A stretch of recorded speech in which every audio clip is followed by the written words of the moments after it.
as a result of Cyclone Montha making its landfall in just a couple of hours from now. The Montha cyclone is on Andhra Pradesh's coast. It's near Kakinada and is expected to make landfall tonight as a severe cyclonic storm. The IMD has now warned of speeds up to 110 kilometers per hour, along with heavy to very heavy rain across several coastal as well as the Rayalaseema districts. As of now, Montha is approximately 400 kilometers away from Chennai, which is positioned over the central west and southwest Bay of Bengal. Because of the harsh winds and heavy rains, 32 trains have now been cancelled in Odisha. 22 NDRF teams have been deployed in coastal areas of Odisha, Andhra and Tamil Nadu and other states as well. 140 rescue teams from NDRF, ODRF have now been activated in Odisha. The collector for NTR district in Vijayawada said that all necessary precautions have been taken by the administration.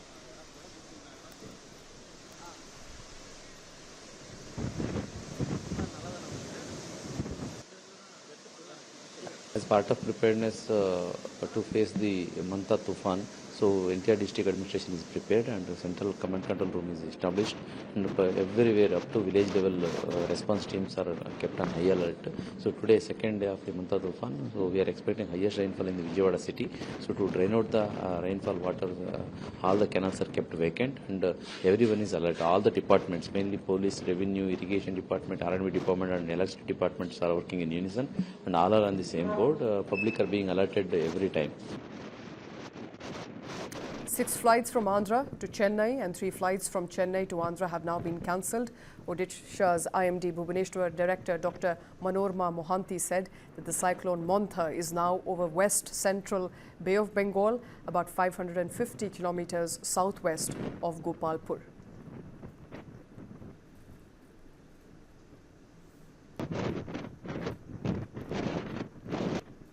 What is Cyclone Montha and what are its effects?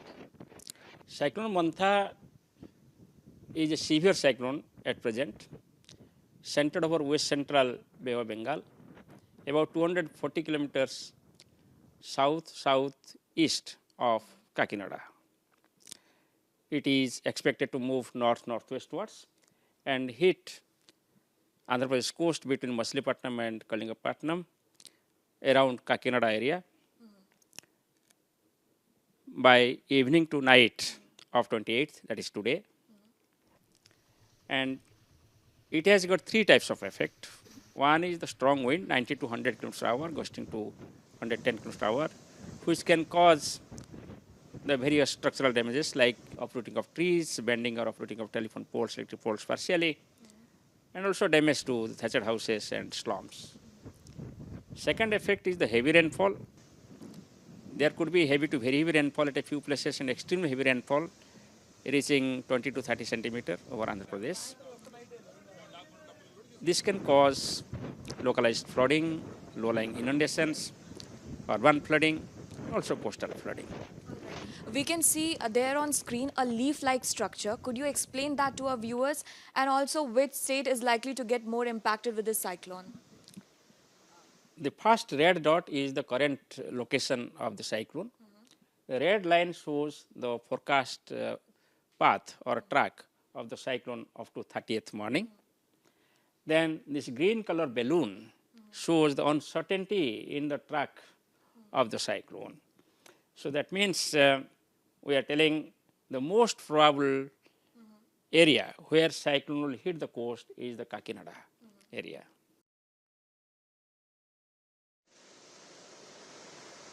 Hearing DG IMD there, Mr. Mohapatra describing what Cyclone Montha will be and what could its likely impact be when it makes landfall, if it and when it makes landfall, and that deadline, that timeline is fast approaching now, just a couple of hours from now.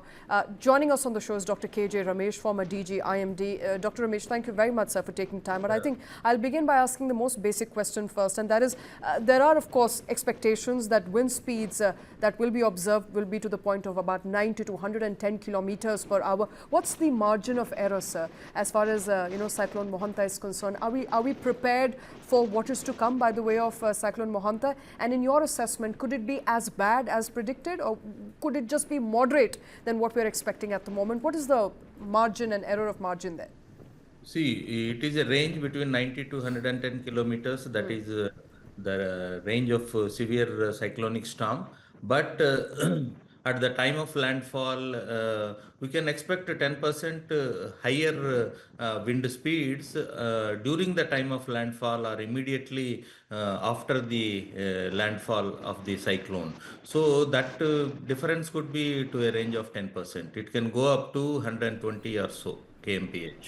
Okay, it can be worse than what we are expecting. The wind speeds could be Yeah, far worse than what we're marginally expecting. 10% higher, About not in 10%. Okay. all around the cyclone, but some sectors of the cyclone, particularly south sector of the cyclone, when after the landfall or during the landfall, you might experience slightly higher wind speeds than they anticipated at the moment. All right. And there's also a red alert by MD for very severe rainfall. So for the benefit of our viewers, how do you distinguish between a red, yellow and orange alert? And in your assessment, are the states' governments prepared from what you're hearing as far as preparedness is concerned? Are they adequately prepared to deal with what could be a calamitous environment going forward?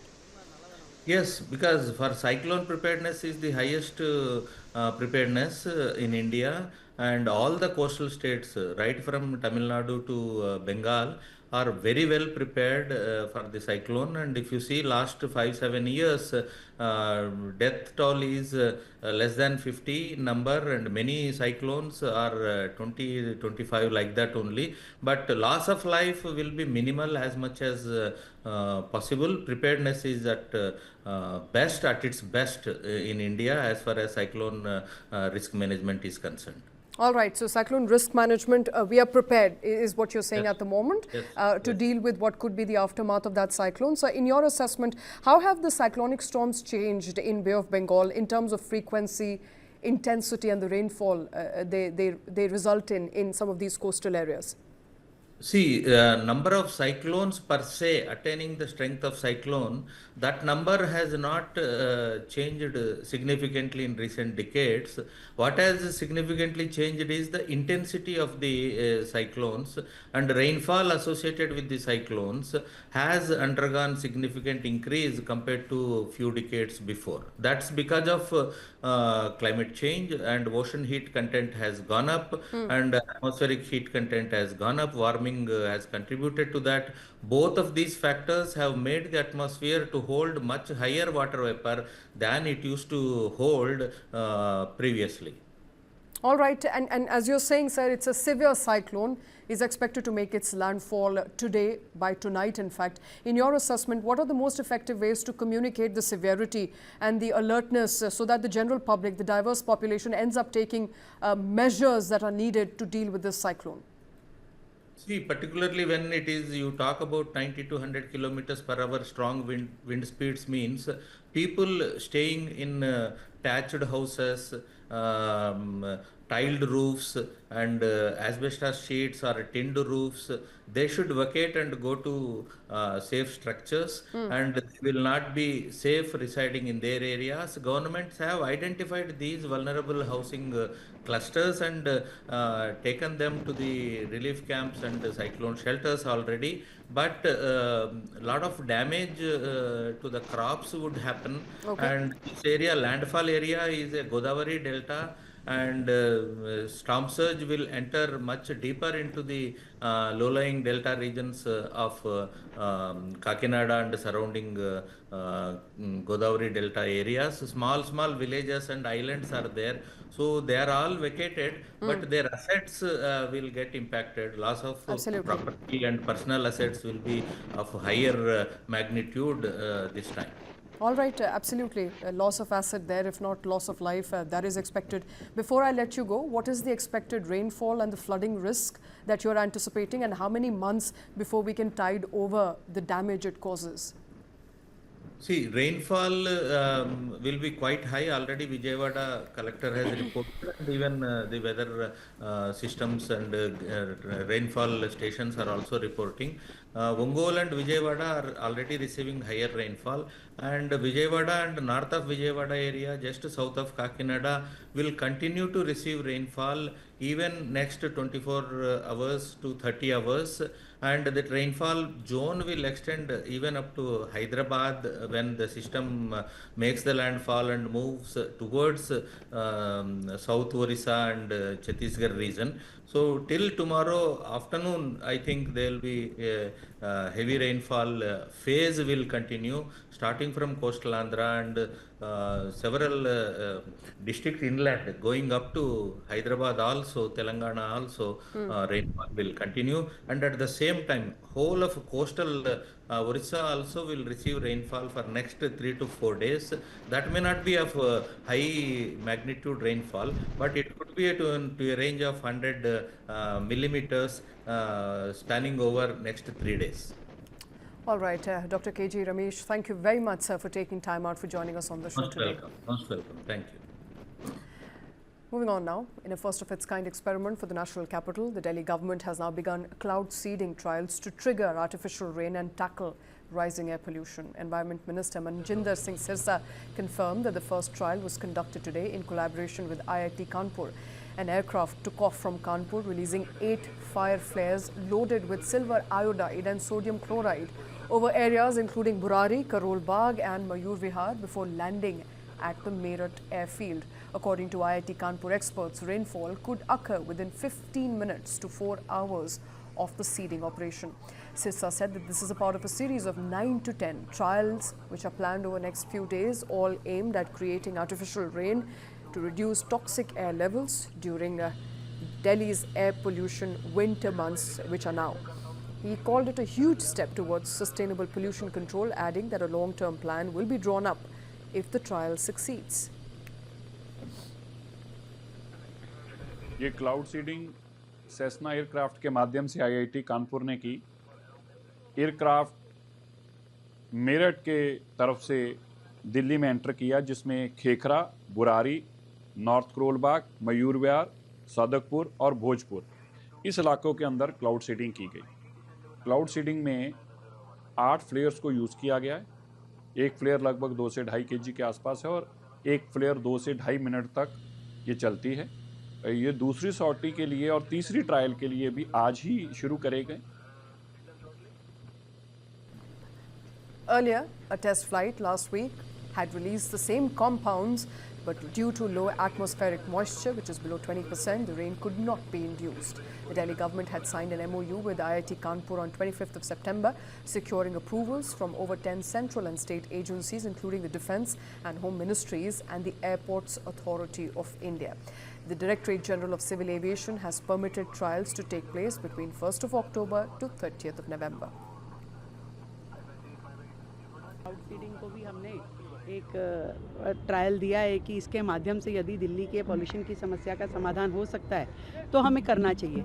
पर ये एक experiment है, देखते हैं इसमें से क्या निकल के आता है।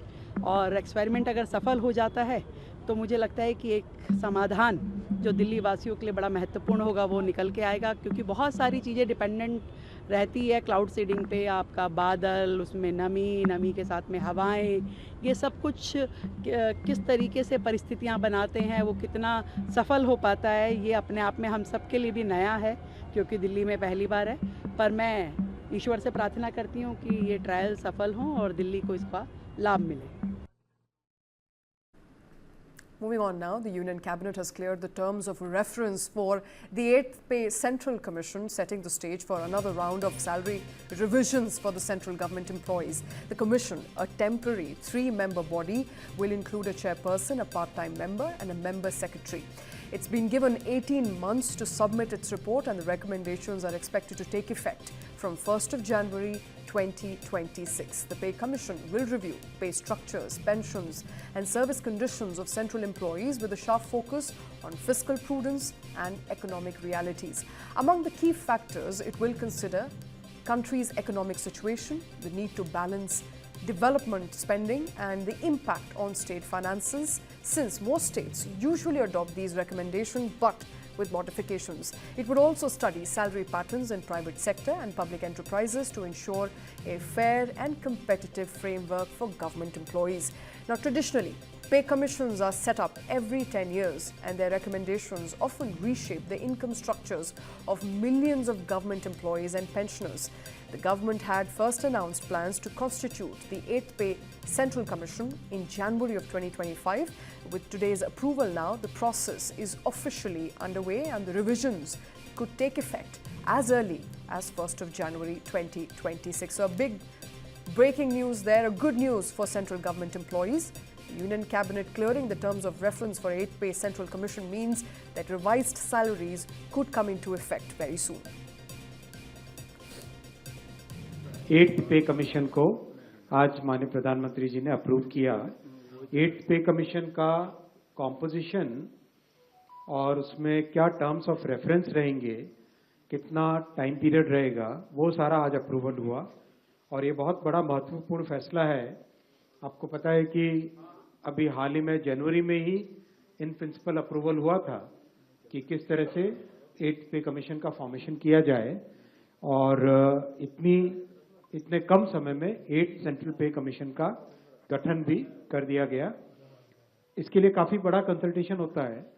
कई मंत्रालय जिनमें बड़ी संख्या में सरकारी कर्मचारी हैं सेंट्रल गवर्नमेंट के, डिफेंस हो गया, होम हो गया, रेलवे हो गया, और डीओपीटी के माध्यम से जो जॉइंट कंसल्टेटिव मैकेनिज्म है सभी यूनियंस का, सभी फेडरेशंस का, उस जेसीएम के साथ भी डिटेल्ड कंसल्टेशन होता है। इन सब कंसल्टेशंस के बाद में ये टर्म्स ऑफ रेफरेंस फॉर्मेशन किया गया है।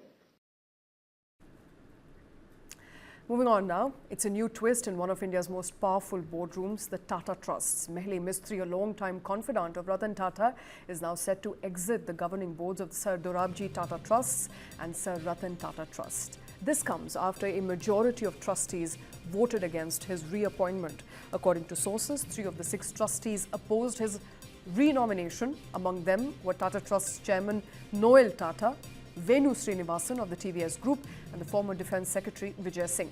Mistry did, however, find support from Darius Khambata, Pramit Jhaveri and Jahangir SC, but the split was not enough to secure his continuation. The vote marks end of Mehli Mistry's formal association with 2 of India's most influential philanthropic institutions, both key pillars of Tata legacy. Remember, Mistry was first appointed as a trustee in 2022 and his 3-year term officially ends on 28th of October, which is today. But his exit also comes amid reports of growing internal divisions within Tata Trusts, with one faction seen as aligned with Chairman Noel Tata and other viewed as loyal to Ratan Tata and his former close circle, which also includes Noel Mistry. Now, Tata Trusts holds about 66% of Tata Sons, and the holding company controls about $350 billion worth Tata Group empire. Interestingly, earlier this week, the trusts unanimously reappointed Venu Srinivasan as a lifetime trustee, which even Mistry himself supported. But now, with his own reappointment completely blocked, Mehli Mistry's exit could mark a deeper realignment within Tata Trusts and perhaps a quiet power shift in the house of Ratan Tata.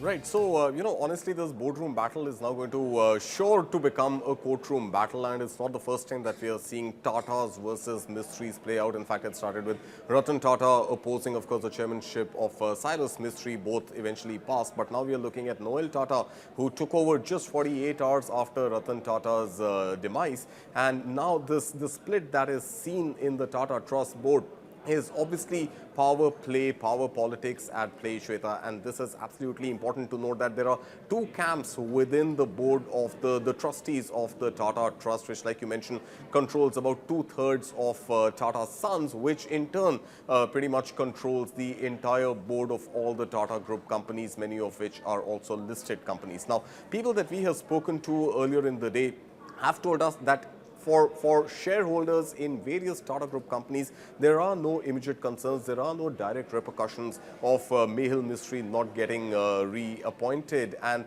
it's not really likely to cause any disruption in shareholder value. But I think what we are 100% cognizant of is that Mehul Mistry is not going to take it lying down, and this is sure to now reach the courts and really unfold the next phase of this battle, which is going to be in the courtroom.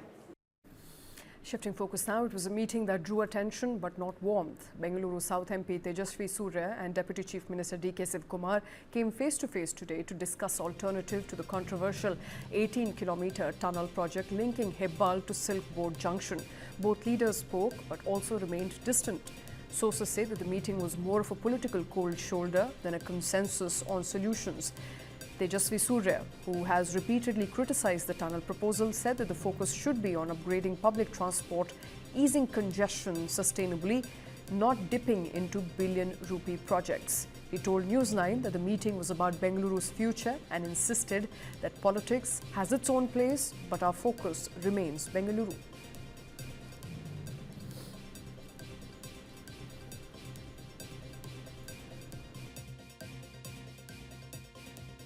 You had a meeting with DK sir. How did it go about? Did he agree to your points on the tunnel road project? See, on the tunnel road, I have conveyed to him all our apprehensions. I have told him that the government intends to spend close to 47,000 crore rupees to build about 35-40 kilometers of roads, 40-45 kilometers of roads, which is not a sustainable solution. A 18-kilometer tunnel road from north to south Bangalore will not be the solution for Bengaluru's traffic.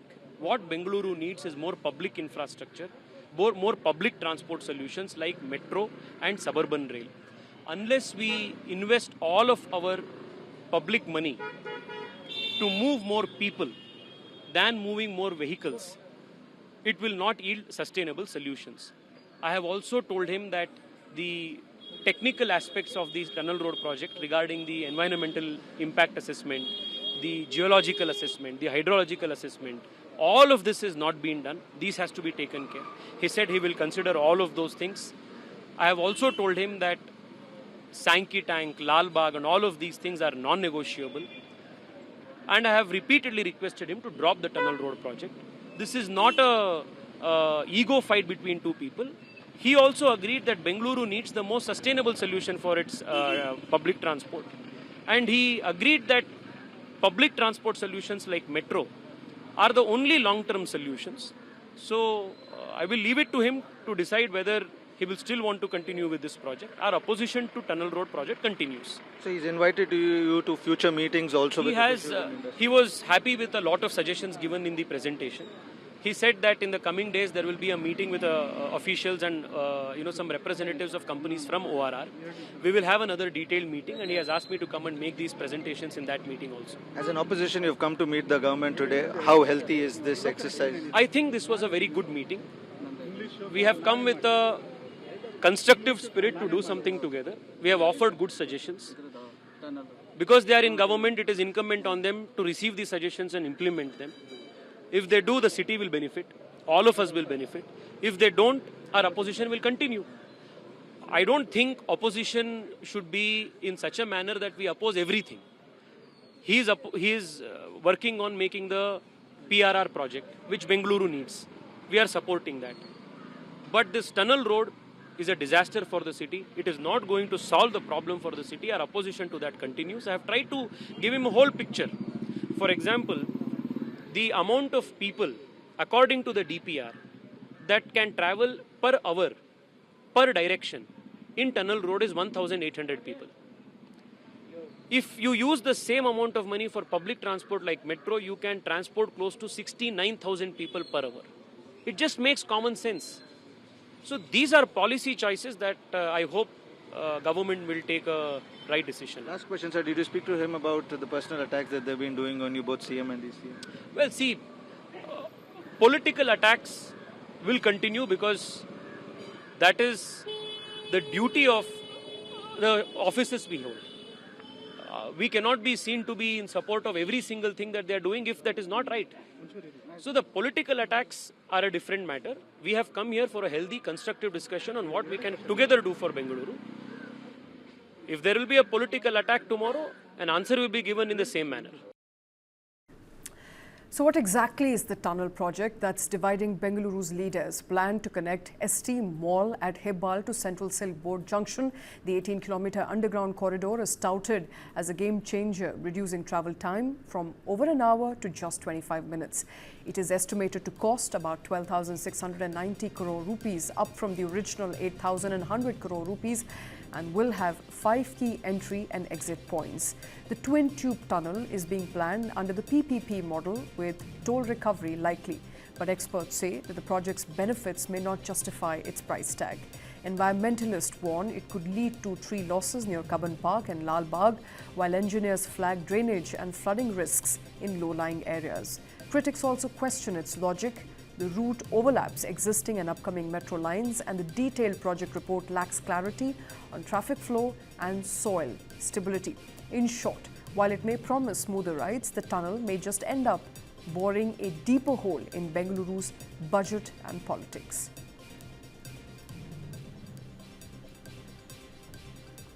Moving on now, in a major setback to the Karnataka government, the Dharwad bench of the Karnataka High Court has stayed a state order that restricted public gatherings of more than 10 people without prior permission, an order which was seen as an attempt to curb RSS route marches. The controversial order, issued on 18th of October, had banned rallies, meetings and processions in public spaces like roads, parks, playgrounds without police approval.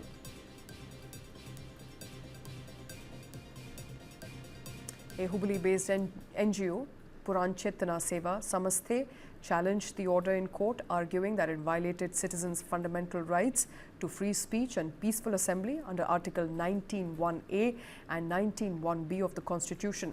And during the hearing, the court observed that no administrative order can override constitutional rights, asking if the state was trying to achieve something else through this move. The court has now issued notices to the state government, the Home Department, the Hubli Police Commissioner, and granted an interim stay on the order.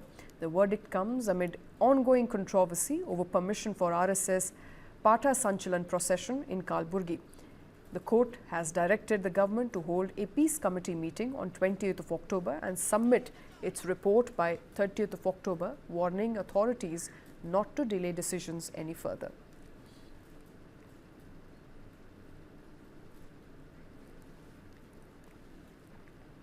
Moving on to West Bengal now, where Chief Minister Mamta Banerjee has said that NRC exercise will not be allowed in the state. Taking to social media platform X, Mamta wrote, and I quote, "The West Bengal government will resist NRC." In a sharp attack on BJP, she said that those who sit in Delhi and preach nationalism have pushed ordinary Indians to such despair that they are dying in their own land, fearing that they will be declared foreigners. Mamta cited the case of 57-year-old Pradeep Kar, who she claims took his own life, leaving behind a note blaming NRC for his death.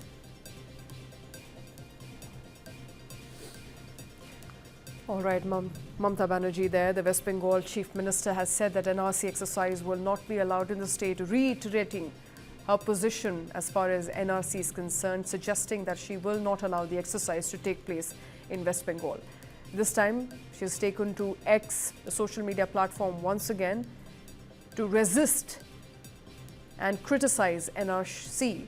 In fact, in an attack on the BJP, she said that those who are in Delhi and preach nationalism are in fact putting ordinary Indians to despair, who are dying in their own land, fearing that they will be declared foreigner. She cited the case of a 57-year-old Pradeep Kar, who she claims took his own life due to NRC exercise.